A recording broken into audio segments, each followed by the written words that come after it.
And so tell me about, so one of the things I was keen to talk to you about is this manager's training that we developed. So obviously Sherry Mead developed the core training, which is like the foundation of intentional peer support. And then over the years, we've looked at other curriculum, and one of those being the manager's training, which is for people who maybe are in roles like supervisors, managers, maybe they're in an HR role, team leaders. It could be someone who's a funder or setting up a project. You've been delivering the managers for quite a while, haven't you, Daisy? Been delivering it in different formats since about 2018, I think. Um, I lose track of time, but I've been delivering the current iteration for about 2 years now. And tell me about that experience for you. Firstly, as a trainer, how that's been for you. How's that showed up? Manager space for me can be really challenging in a really growth oriented space. You're working with people who don't necessarily come to the space with a lived experience, but want to support the lived experience workforce, or they've been given a lived experience workforce that they have to supervise and they have no idea around how to do that. So it can be a really challenging space, mostly because they'll come with questions that feel really curly or are hard. They're holding a lot of tension, I think, and that's why it can make it challenging, but challenging in the best way because you get to sit with them and work with them in a way that feels really transformative because they're there for a reason. They want to actually be there to support the workforce. So they're leaning in a different way. So it's challenging, but transformative at the same time. Yeah, and I'm just thinking about like my own experience of being a manager in a peer support um, community and some of the responsibilities that set. It was really hard to kind of practice IPS in the same way as when I didn't have those responsibilities, and the extra pressures and how I sat with so much fear. I was fearful a lot of something bad's going to happen, it's going to be my fault, or seeing risk everywhere that I looked. And actually, for a long time, because I felt quite isolated in that role, I didn't have other people to talk to or reflect with about that experience. Do you find that's quite common for participants in the manager's training? Absolutely. I have a manager's experience myself. I've been a team leader in different organizations and of different programs, and very similar to what you're talking about. That fear often keeps us holding back what the possibilities are. And a lot of the managers that do come into this space are looking for more connection, more community, maybe more validation as well around how they've started to see peer workers do things differently and they want to be part of that, but they don't necessarily have the understanding or haven't been in this. They've been in the clinical sector for a long time and they're slowly coming out of that space and want to try something different and be a different type of manager. So yeah, it holds that really beautifully. Yeah, and I think I'm just thinking about times where I would be trying to kind of, because I'd been in an IPS kind of non-hierarchical role before, and then I was trying to kind of do the same thing, and I realized I couldn't.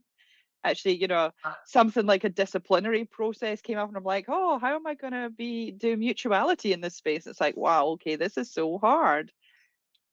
Really difficult. And the only way that you can do mutuality in that space is with raw honesty. And that's not often something that's taught or encouraged for managers to do.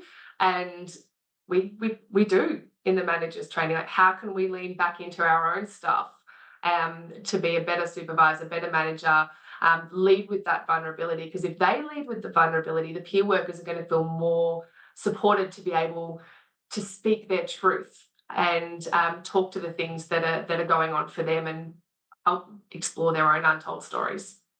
Yeah, I appreciate you saying that because I'm just thinking about how often I thought that it was always about the other person. Like I didn't think there could be any, like I couldn't talk about, actually, I'm having a hard time too. Like I thought because I hold a position of power, I have to be like infallible.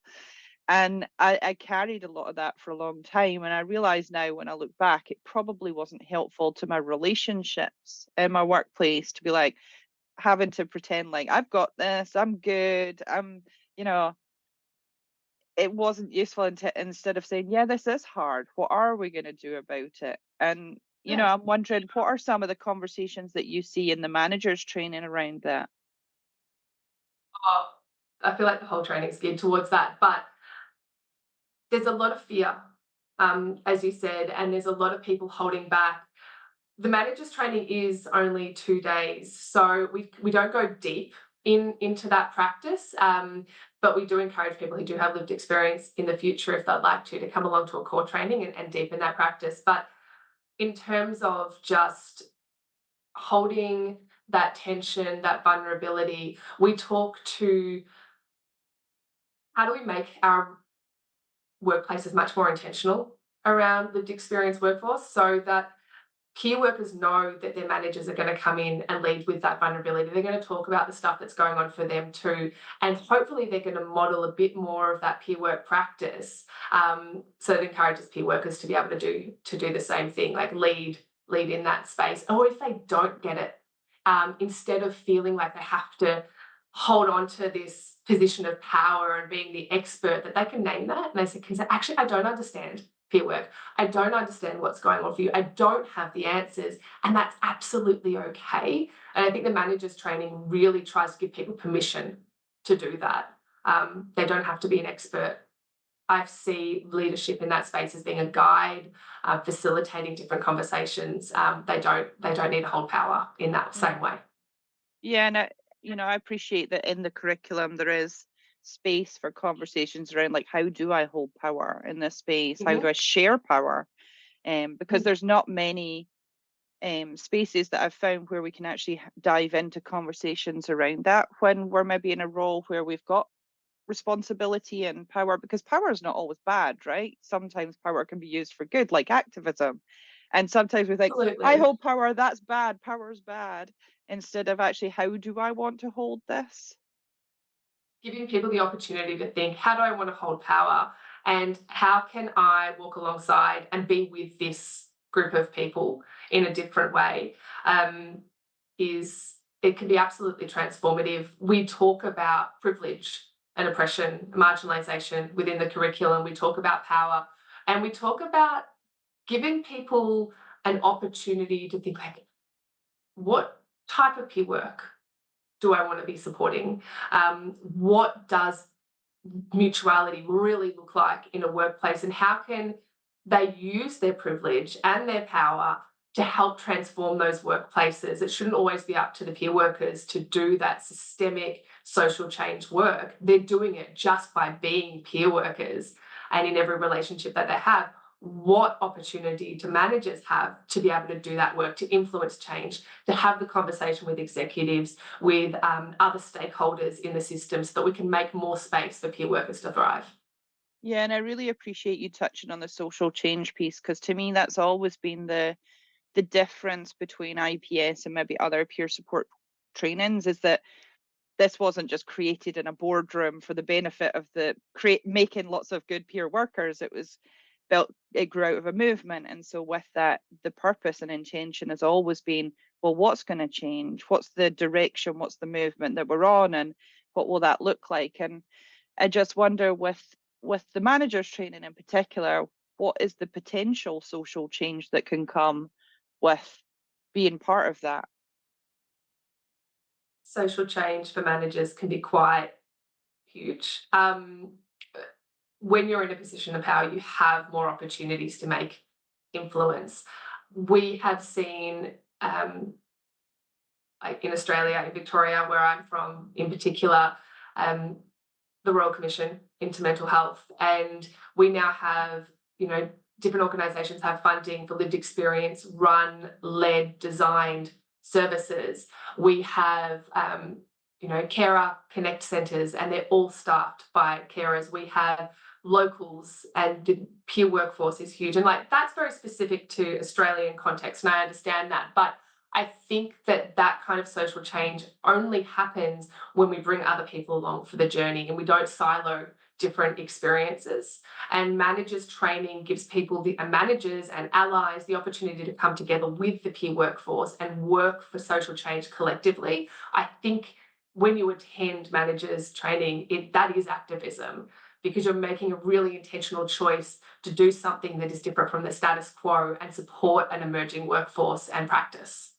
Yeah, and something that I really appreciate about what I've seen in where you are in terms of in Victoria and in Australia is that, you know, it's almost like the seeing so many experiential roles gives a credibility to this as a transformational way of supporting people. It's not just a tick box nice to have. Let's just have a peer worker and pat them on the head. It's actually this is a legitimate way of supporting people through difficult times, and it's something that folks actually want to see, and they want it to be more accessible, more available, more diverse in terms of, oh, I want to be supported by someone like me or who's had a shared experience, whether that's in the experience of maybe someone who's been in hospital, or maybe someone who hasn't, or maybe someone who's queer, or someone who's a person of color, or so, I was thinking, where will I find the people that I want in terms of who will support me and journey alongside me in that role? And I'm just thinking about, as we see peer support growing in different places and different communities, and often built around a particular shared understanding. Do you see that as something that's going to grow further, or, you know, what next? Absolutely is going to grow further. I think we're only just kind of at the tip of the iceberg with our peer workforce and the intersectionality that we're starting to see come through.